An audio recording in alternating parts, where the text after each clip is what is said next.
Bem-vindo ao meu canal, eu sou o Marlon Moreira e no vídeo de hoje vamos para a nossa 12ª aula de funções. Se você não é inscrito, se inscreva, ative o sininho de notificações e venha comigo para essa aula.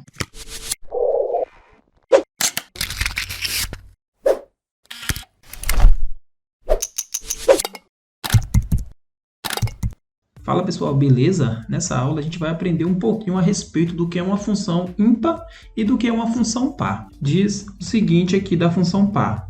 Essa função ela é associada às imagens iguais a domínios opostos. Então, para domínios opostos, temos imagem iguais. É o que está dizendo aqui, ó.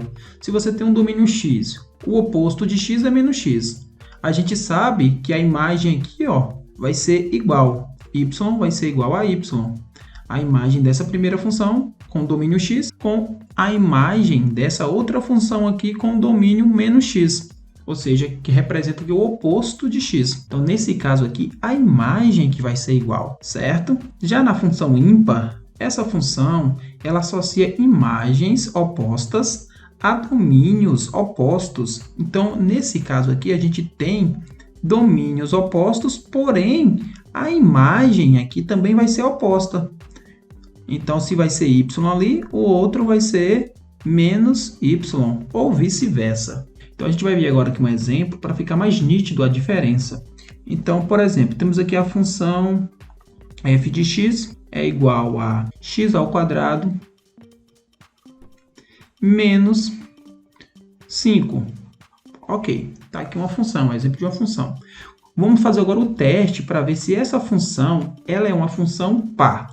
Para isso, eu vou ter que colocar um domínio, qualquer domínio. Qualquer domínio, eu vou colocar aqui o domínio 3. Então, eu vou colocar aqui meu x aqui vale 3. Se eu coloquei aqui o domínio ela é 3, qual é o oposto de 3? O oposto de 3 é menos 3. Então, está aqui o oposto. Então, como é que eu faço para calcular isso aqui? Eu vou pegar esse 3 e substituir nessa função aqui, ó. Então, vai ficar 3 ao quadrado menos 5. 3 ao quadrado dá 9. 9 menos 5 dá 4. Então, temos que aqui a imagem é 4. Vamos agora ver com o oposto.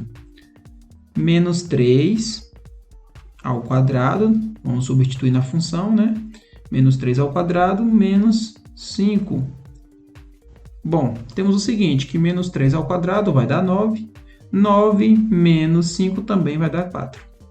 Então, temos aqui que a imagem, como vocês podem observar, é igual.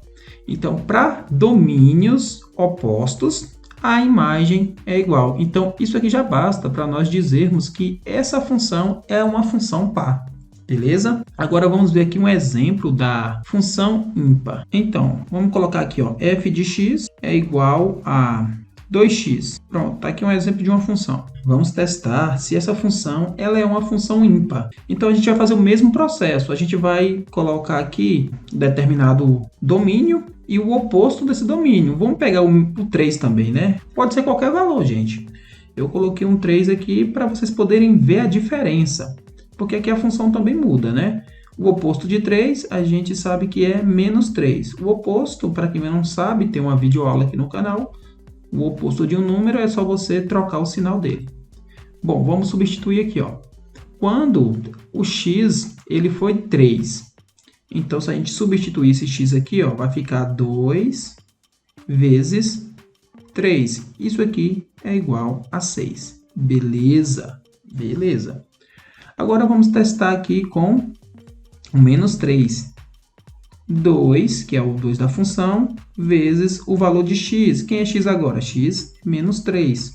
Então, 2 vezes menos 3, isso aqui vai dar menos 6. Percebeu a diferença?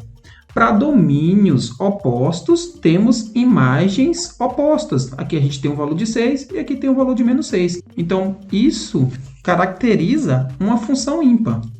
Já a função par, para domínio opostos, temos imagens iguais. 4 igual a 4. Então, está aí a diferença de uma função ímpar para uma função par. A gente vai ver agora analisando isso graficamente. Vamos ver os gráficos da função. Então, pessoal, podemos notar também aqui a diferença de uma função par para uma função ímpar através da análise do gráfico. Bom, podemos perceber que na função par, como diz aqui o gráfico dessa função, ela possui simetria em relação ao eixo y. Bom, quem é o eixo y aqui? A gente sabe que é esse eixo central aqui, ó. É o eixo das ordenadas. Esse aqui é o nosso eixo y e esse aqui é o nosso eixo x. E como vocês podem ver, esse lado da função que está representado aqui, ó, é igual ao lado oposto. Então temos aqui a simetria, que esse lado é como se ele refletisse no espelho o outro lado do gráfico, dividido aqui pelo eixo central. Então essa simetria é em relação ao nosso eixo y. Já na função ímpar, podemos perceber que temos aqui a função que a gente utilizou no exemplo anterior, que a função ímpar ela tem o gráfico com a simetria em relação à origem. Quem é a origem aqui no gráfico? É esse ponto central aqui, ó. Aqui é o nosso x e aqui é o nosso y.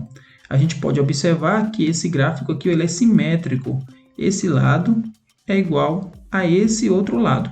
A diferença é que a simetria está em relação à origem, ok? E já no gráfico da função par, a simetria está em relação ao nosso eixo y. Esse lado está aqui da função é igual a esse outro lado aqui da função. Já aqui a gente pode perceber que o gráfico ele é simétrico em relação ao ponto central aqui. Então, tá aí a diferença entre uma função par e uma função ímpar através dos domínios, a gente consegue identificar, e também através dos gráficos. Bom, a aula de hoje foi essa, eu espero que vocês tenham gostado, deixe seu like e até a próxima aula.